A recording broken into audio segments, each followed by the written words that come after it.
Hello guys and gals, and welcome.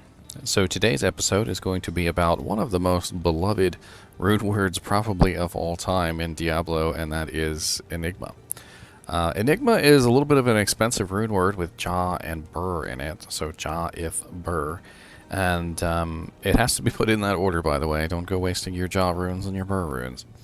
Enigma is often put in an Archon plate for the low strength requirement of 103, although some people will also throw it into a Dusk Shroud or a Mage plate for the really low strength requirement as well. I believe the Mage plate only has like a strength requirement of 55, so for extremely low strength builds, there are people out there who will run the very, very, very low strength build Enigmas. Now, the Enigma plate is well known for one particular thing, and we might as well just talk about the one particular thing that it is famous for, and that is the ability to give you a teleport. So once you have equipped Enigma, it literally will give you the skill teleport, and I don't even have the mana requirement to be able to use it. That's amazing. I do have a helmet, though. Let's see. Do I have any items in here that could give me a little bit of mana? That's pretty funny though, because and it demonstrates a point, which is essentially that, you know, wielding the Enigma does not necessarily give you the mana to actually cast the mana spell.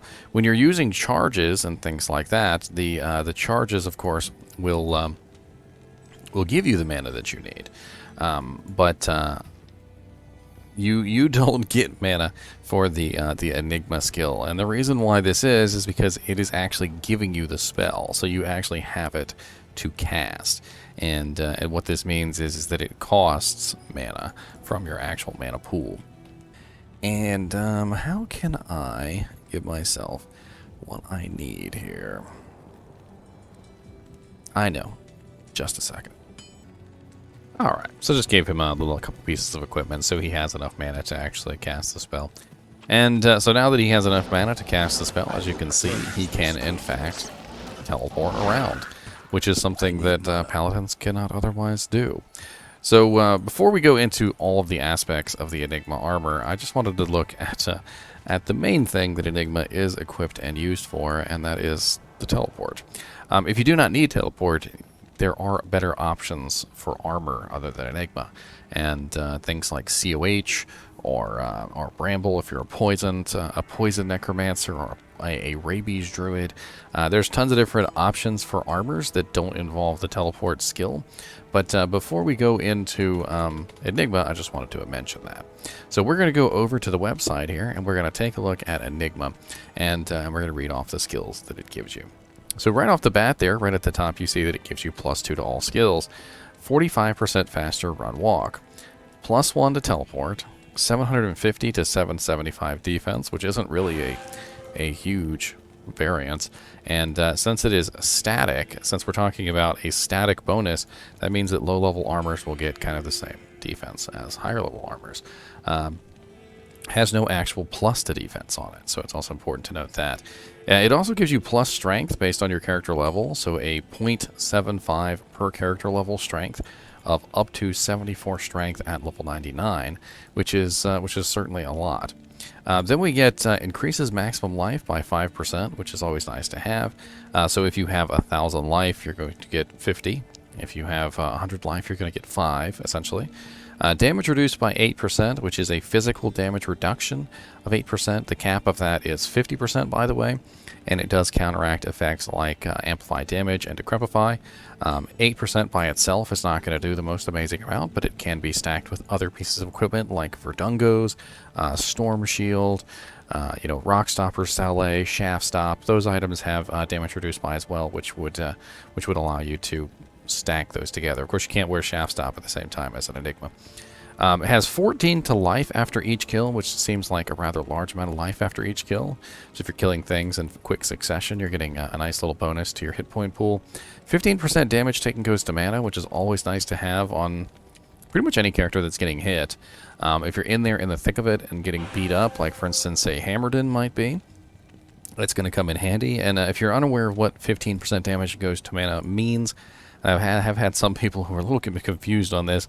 Basically what it means is that if I take 100 damage, 15 of that damage will be absorbed into my mana. It does not take it away from me. I still take the full 100, but I get 15 mana added to my pool from getting hit for 100.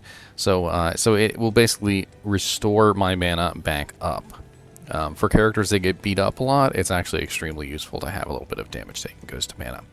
Then at the bottom here, we have 1 per character level of Magic Find up to 99% based on the character's level. So as you level up, you're going to get more Magic Find, and this is definitely nice to have. Any character who is a Magic Find character would definitely be interested in having 99% extra Magic Find with +2 to all skills. The only thing that even comes close to this is a Scalder's Ire.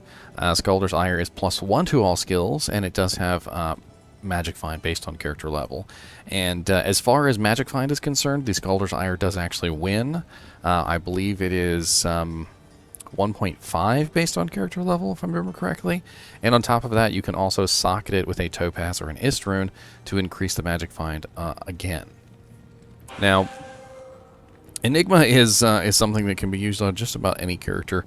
You don't necessarily need to use this on a sorceress, of course, because sorceresses already have teleport.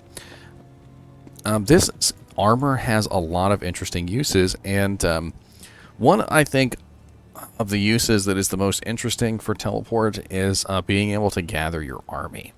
So as a Necromancer, when you are playing with your full army, it is very useful to be able to summon your army to the place where you're standing, and I'm going to demonstrate that really quickly.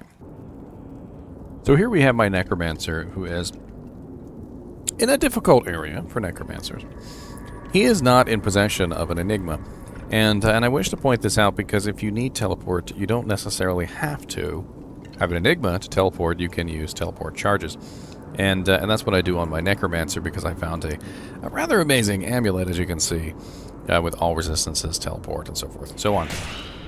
Now, as you can see, this ghost here, who is immune to physical, by the way, is not getting attacked by the full force of my army. And this is unfortunate because in this zone I am bottlenecked quite severely. So one of the things that you can do is you can actually teleport on top of things, and it will cause most of your army to gather on the target. And why this is so effective for the Necromancer is because you can literally focus your army on a particular target. The term that is used is very eloquent. It is called tele-stopping. When you teleport onto somebody with a full army, you are tele-stomping them. And teleport can also be used for other things. Obviously, it is very nice to have teleport to quickly get through a level. So if I had, for instance, an Enigma on, I would have the free use of a teleport ability, which I could then use to quickly and quite deftly skip past essentially the entire level. And nice little Saigon's helm on the ground there. I'll grab some of these mana potions. So if I wanted to, for instance, farm the Summoner, I might not be interested in fighting all the trash along the way, so being able to teleport is going to give me the ability to skip most, if not all, of the content to get to the end of the tunnel, a little bit faster. Now, as you can see, I was unsuccessful in this particular journey, but that's okay, because I'm going to try again. And that's the beauty of having teleport, is that you can very quickly determine which areas are the false areas, essentially. And if you were farming the Summoner for instance, keys, you would want to farm him as quickly as possible. Now, because I have charges on the teleport amulet, I am limited to the number of teleports I can spam. And what this means is that I don't tend to use the teleport as much as somebody who actually would have the teleport skill. I'm specifically trying to avoid wasting charges on on frivolous things. It does cost me about 75,000 gold, I believe, to recharge my amulet, and even though that's not a huge amount considering how easy it is to get money, it definitely can stack up really quickly if you are too frugal in the use of your teleport amulet. Which is one of the arguments for an Enigma, because having the skill natively is certainly better than having to pay 70 some odd thousand gold per repair, which is definitely not nice. Now, of course, I managed to find the summoner on the second try, which isn't bad. And as you can see, when I teleport up here, I am able to force my army up here and into the battle as quickly as possible, essentially tele-stomping the boss. Now, what other things can teleport be good for? I mean, it's really what teleport is good for. Teleport is good for skipping content, and teleport is good for summoning your army to a particular area. As a Necromancer, it is absolutely vital to have at least some form of teleport, a teleport staff, a teleport amulet, a teleport circlet, maybe even Enigma to help you get around. Now, as you can see, with my teleport amulet, I have 4 charges left out of 22, and it's 58,000 gold to repair my amulet, which is fairly expensive, but it's worth it because, quite honestly, it is one of the better ways to be able to get around as a Necromancer, to force my army to go where I would like them to go, in other words. And this is important because with Enigma, you are giving yourself that ability to teleport around. Now, obviously, Enigma's draw is not just simply the teleport, because it does have +2 to all skills, 45% faster run walk, damage reduced by, magic find. It's just an all-around amazing piece of armor for only a 3-piece rune word. Enigma is probably one of the pieces that people are banking on to complete their characters, and that 74 strength on there certainly would make for some interesting build opportunities, because of course you would have to put less points into your strength, or you could build for some very high strength items because of that 74 bonus. And that would, of course, allow you to put more points into your vitality, which would give you more overall health and make you tankier as a result.